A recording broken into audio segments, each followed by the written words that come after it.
Hola, soy Silvia y vamos a ver videos más del canal de Facu Peralta. Como la R4 y un papel de aluminio hackearon la DS. Así que vamos a verlo.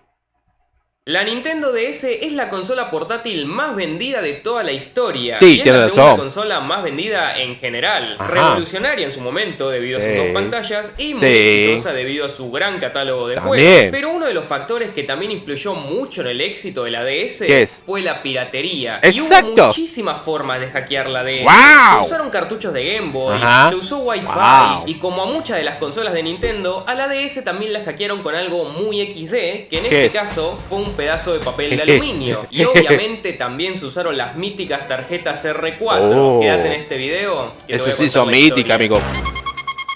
Bienvenido a otro episodio de Nintendo. La hackearon con cualquier cosa. El 21 de noviembre. Dale como un El papel de 21 aluminio. de noviembre de 2000. Tal vez con un papel de aluminio.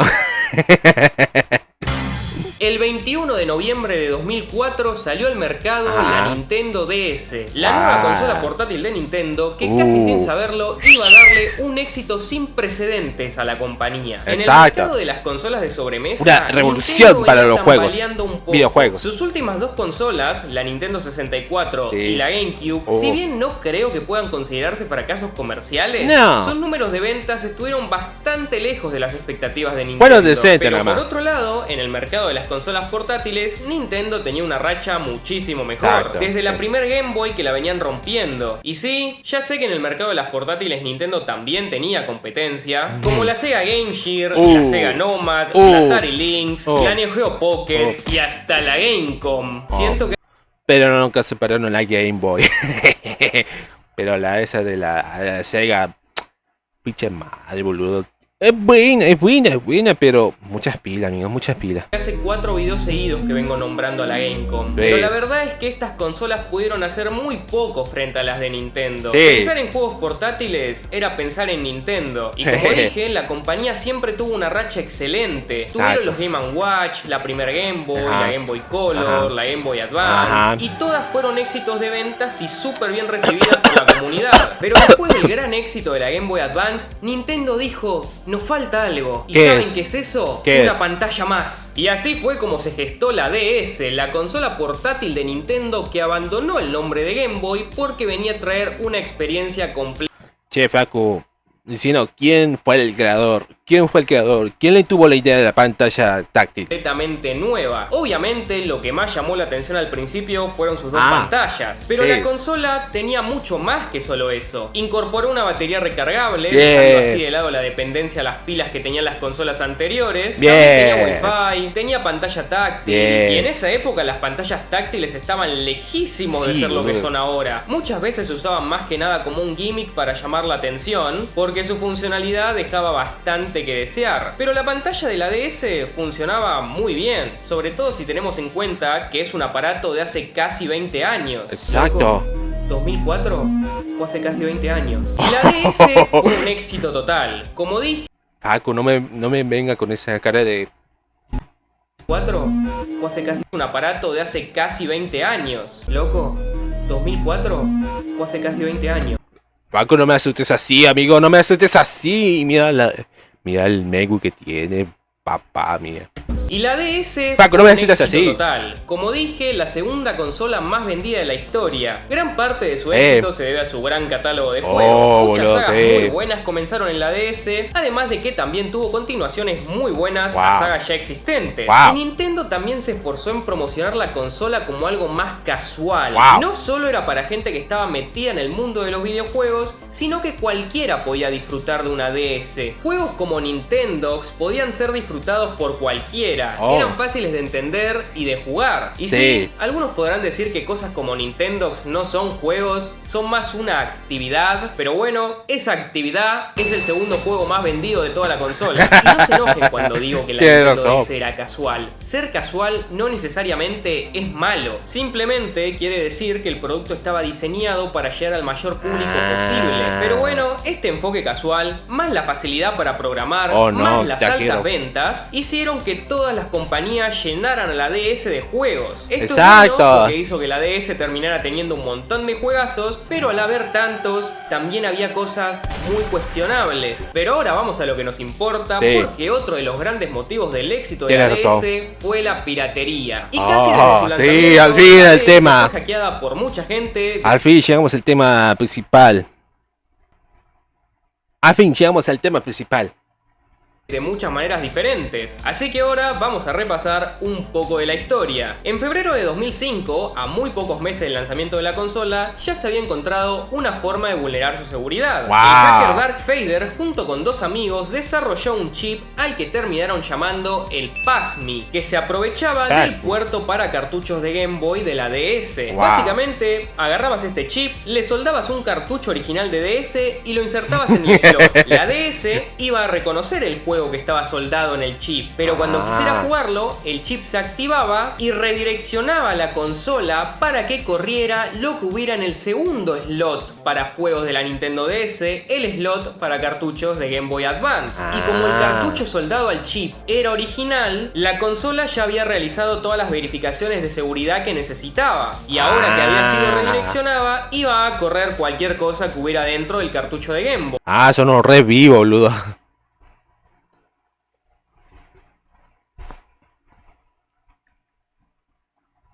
Dark Fader, junto a sus dos compañeros, comenzó a vender los chips PASMI en internet. Y al principio no tuvieron mucho éxito porque a la gente no le gustaba mucho la idea de tener que soldar un juego original al chip. Más que nada porque si no sabías mucho del juego y hacías mal la soldadura, no solo perdías tu juego original, sino que también arruinabas el chip. Fue por esto que tuvieron que desarrollar nuevas versiones del PASMI, donde el cartucho de DS podía ser insertado al chip mediante un slot y ya no requería una soldadura. Y ahí fue cuando el dispositivo encontró un éxito mayor. El PASMI no se creó con piratería en mente. Se creó más que nada para que la gente pudiera correr en la consola aplicaciones que desarrollaban ellos mismos, como por ejemplo diferentes emuladores. Y es más, las primeras versiones del chip directamente no podían correr juegos piratas. Sin embargo, más adelante se superó esta limitación y empezaron a aparecer versiones del chip que sí podían correr ROMs de juegos pirata. Lo gracioso es que los creadores del PASMI nunca admitieron esto directamente y hasta seguían haciendo énfasis en que esto no se podía hacer. Decían, no, estos chips no pueden correr juegos pirata. No vale la pena. Obviamente. Literal, guiño, guiño. Literal, guiño, guiño. Sabían que sus chips podían correr juegos pirata, pero como estaban lucrándose con las ventas de los PASMI, si llegaban a publicitar por cualquier lado la capacidad de los PASMI para correr juegos pirata, Nintendo iba a empezar a llamar a todos sus abogados. Nintendo sacó revisiones del hardware de la DS que evitaban el funcionamiento del PASMI, pero las protecciones no duraron mucho, porque simplemente se sacó una versión nueva del chip que sí funcionaba con estas consolas. También a principios de 2005 apareció una manera para cargarle cosas a tu Nintendo DS mediante Wi-Fi. Es un proceso bastante complejo, la verdad. ¿Qué es eso? Requería tener unos modelos de placa Wi-Fi muy específicos para instalar en tu computadora, y una vez hecho esto, podías establecer una conexión Wi-Fi entre la DS y tu PC y enviar mediante esta conexión cosas desde la computadora para que la DS las corra. Un dato adicional es que este hack se aprovechaba de la función del Download Play que tenía la DS. Esta era una característica que le permitía a varias DS interconectarse por Wi-Fi y que con un solo cartucho de un juego varias personas pudieran jugar. Y hay varios juegos compatibles con esta función, como por ejemplo Mario Kart. Y este método solo servía para correr demos o homebrew. Homebrew. No servía para correr juegos pirata. Y el proceso suena sencillo, pero la verdad es que tenía muchísimos pasos. Además de que, como dije, requería modelos de placa Wi-Fi muy específicos. El único beneficio de todo esto, digamos, es que no necesitabas un chip PASMI. Pero igualmente era demasiado complejo de implementar todo esto. Un poco más adelante apareció el método del FlashMe, que es básicamente una forma para instalar un custom firmware en la DS. Para realizar este hack, lo que necesitamos es un chip PASMI y un cartucho de Game Boy con el custom firmware que vamos a instalar cargado. En el PASMI se coloca el instalador. Y lo que teníamos que hacer ahora era iniciar el instalador desde el chip, quitar la tapa de la batería de la DS y hacer contacto en una parte muy específica de la placa llamada... Ahí entra el papel de aluminio.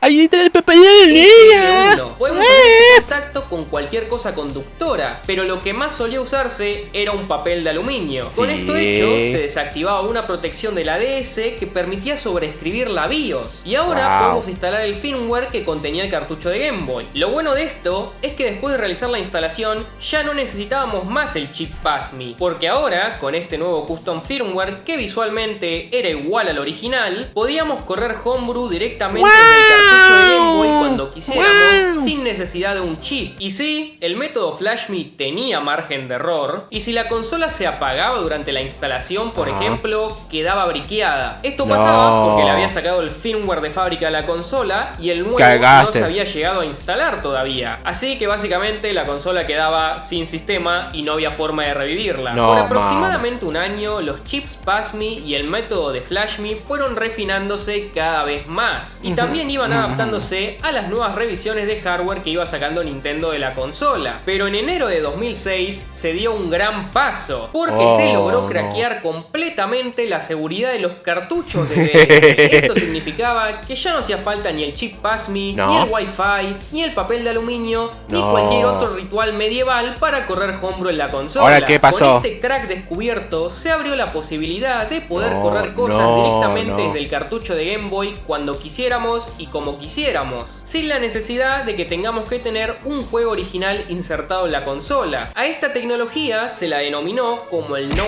Pass. La primera vez que se implementó esta tecnología fue en unas tarjetas que se vendían bajo el nombre de Max Media Launcher. Simplemente colocabas estas tarjetas en la consola y ya podías correr cualquier cosa que tuviera cargada el cartucho de Game Boy. Pero esto de tener que estar cargando todo adentro de un cartucho de Game Boy ya se estaba poniendo muy aburrido. Y la tecnología del No Pass terminó eventualmente en el desarrollo y lanzamiento del método de hack más conocido por todos para la Nintendo DS, las tarjetas Revolution, también conocidas como R4. Hay bastante debate en internet de cuándo surgieron por primera vez las tarjetas R4, aunque todo apunta a que fue a principios de 2007, y el grupo que las desarrolló se autodenominó simplemente como equipo R4 y son de alguna parte del sur de China. Las tarjetas R4 chinos como qué épicos son los chinos. Si bien son más complejas que eso, su función era actuar como intermediarias entre la Nintendo DS y una tarjeta SD con un custom firmware instalado. Poníamos el firmware modificado en la tarjeta SD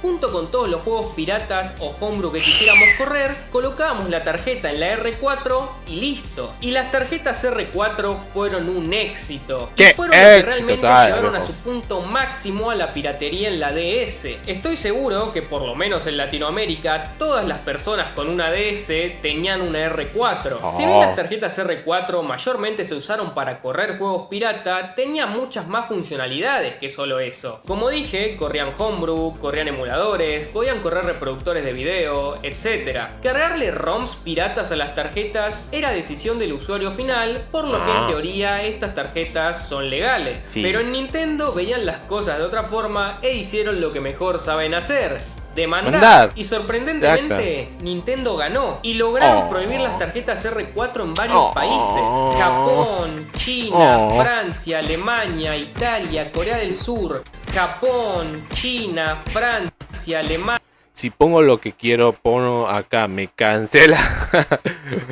Si pongo lo que quiero, me pone acá, me cancela. Italia, en varios países. Japón, China, Francia, Alemania, Italia, Corea del Sur y muchos países más tuvieron que declarar ilegal las ventas de las tarjetas R4. Pero ya sabemos cómo funciona el mundo. Y en esos países nada más, pero acá en otros países de Latinoamérica, nada. Que algo sea ilegal no quiere decir que la gente lo vaya a dejar de hacer. No. Y es que había un hueco legal. Nintendo únicamente logró prohibir las tarjetas que se vendían bajo el nombre R4, por lo que simplemente empezaron a aparecer un montón de tarjetas diferentes hechas por otras compañías que se vendían con otro nombre. Detener lo que había empezado el equipo nunca R4 lo van a entender. Era imposible. Sí. Muchos de los clones de las tarjetas R4 eran de una calidad bastante dudosa. Sí, no funcionaban bien, tenían una calidad de construcción muy mala e implementaban algunas medidas bastante mala onda. Sí. Algunos clones tenían integrados lo que se conoce como time bomb, o sea, bomba de tiempo. Las tarjetas tenían grabada una instrucción para que cuando la DS llegara a cierta fecha, la tarjeta dejaba de funcionar. No. O sea, a tarjetas fabricadas, supongamos en 2008, les ponían una vida útil de un año. O sea, a tarjetas fabricadas, supongamos en 2008. Esto es un 2008. Esto es un ejemplo. Normalmente era un par de años más. Ponían una vida útil de un año. Cuando el reloj de la DS llegara a 2009, la tarjeta se briqueaba y dejaba de funcionar. ¿Y por qué hacían esto? Simplemente para que fueras a comprarte otra. Para saltearse el time bomb. Algunos son más complejos, otros son mucho más simples. Y el más fácil es el que todos se imaginan: simplemente retroceder el reloj de la consola. En un principio, el equipo R4 no se sintió tan amenazado por las demandas de Nintendo, porque si bien muchos de sus productos eran confiscados, los productos que sí llegaban a venderse les seguían dando una buena ganancia. Y además, como muchos clones de las tarjetas estaban hechos para eventualmente briquearse, esto hacía que la gente buscara más las buenas tarjetas R4 que eran las hechas por el equipo original, aumentando mucho más su popularidad. Si bien al principio las tarjetas R4 eran limitadas en cuanto a qué tipo de tarjetas SD soportaban, porque solo eran compatibles con tarjetas de hasta 2 GB de almacenamiento, rápidamente las R4 comenzaron a evolucionar, hasta llegar a soportar tarjetas SD con mucho más capacidad de almacenamiento. Pero finalmente la presión ejercida sobre el equipo R4 fue demasiada, y aproximadamente en 2009 tuvieron que detener la producción de las tarjetas. Si bien muchísimas tarjetas al día de hoy siguen usando el nombre R4, esto es simplemente por la popularidad de la marca, porque el equipo original nunca más la fabricó. Con el lanzamiento de la Nintendo DSi, las R4 siguieron evolucionando, y así llegó la R4i Gold, que no solo era compatible con la DS,